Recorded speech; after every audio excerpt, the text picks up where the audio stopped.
A reading from the book of Apocalypse. The sanctuary of God in heaven opened, and the ark of the covenant could be seen inside it. Now a great sign appeared in heaven, a woman, adorned with the sun, stand on the moon, and with the 12 stars on her head for a crown. She was pregnant and in labor, crying aloud in the pangs of childbirth.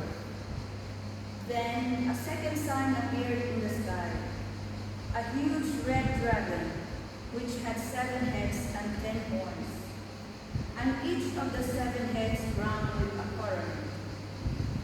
Its tail dragged a third of the stars from the sky, and dropped them to the earth.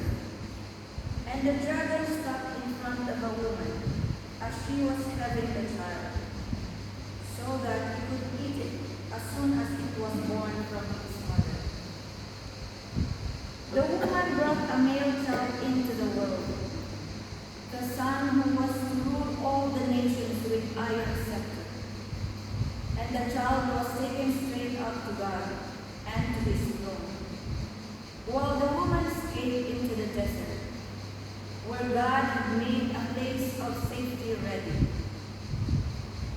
Then I heard a voice shout from heaven, "Victory and power and empire forever have been won by our God, and all authority for his Christ." The word of the Lord. Thanks be to God.